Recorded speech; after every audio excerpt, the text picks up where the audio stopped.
চান্দাজীৱনী পঞ্চায়ত আমি কাম ইতিমধ্যে সম্পন্ন হৈছে। এই সকলোবিলাকৰ বিষয়ে আমি ৰাইজক জনোৱাৰ লগতে আমি এই যি সুবিধা আমাৰ PM প্ৰগ্ৰামৰ যোগেদি আমি ৰাইজলৈ দি আছোঁ সেইখিনি যাতে আমি ভালকৈ আগুৱাই লৈ যাব পাৰোঁ। বৰপেটা ডেভেলপমেণ্ট কাউন্সিলৰ চেয়াৰমেন ডাঙৰীয়া, লগতে আমাৰ ইয়াতে উপস্থিত বিশিষ্ট সমাজসেৱক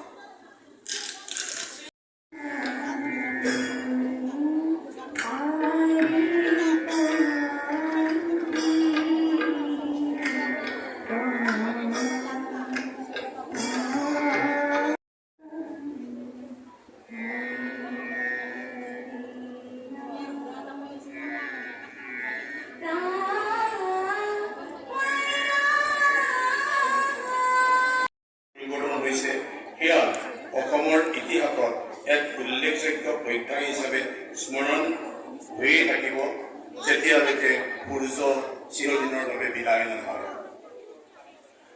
হে প্ৰিয় বৰপেটাবাসী ৰাইজ, ভাৰতবৰ্ষ হাঁহিছে, অসমেও হাঁহিছে, এতিয়া বৰপেটাইও হাঁহিব। বহুদিন দুৰাচাৰীসকলৰ ৰাজনৈতিক ক্ষমতাৰ আমি বলিকৈ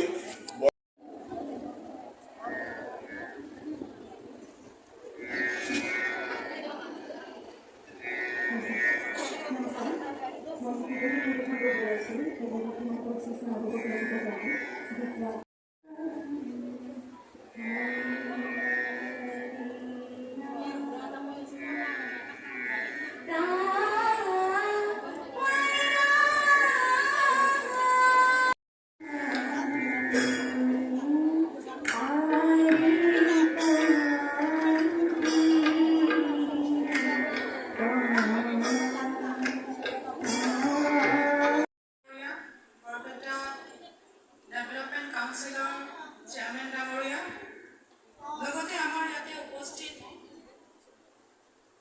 বিশিষ্ট সমাজসেৱক চান্দাজীৱনী পঞ্চায়ত আমি কাম ইতিমধ্যে সম্পন্ন হৈছে।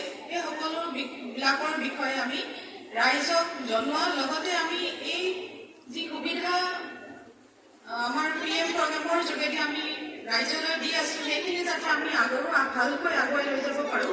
পৰিৱৰ্তন হৈছে সেয়া অসমৰ ইতিহাসত এক উল্লেখযোগ্য প্ৰত্যাহ হিচাপে স্মৰণ হৈয়ে থাকিব, যেতিয়ালৈকে সূৰ্য চিৰদিনৰ বাবে বিদায় নহয়। হে প্ৰিয় বৰপেটাবাসী ৰাইজ, ভাৰতবৰ্ষ হাঁহিছে, অসমেও হাঁহিছে, এতিয়া বৰপেটাইও হাঁহিব। বহুদিন দুৰাচাৰীসকলৰ ৰাজনৈতিক ক্ষমতাৰ আমি বলিকৈ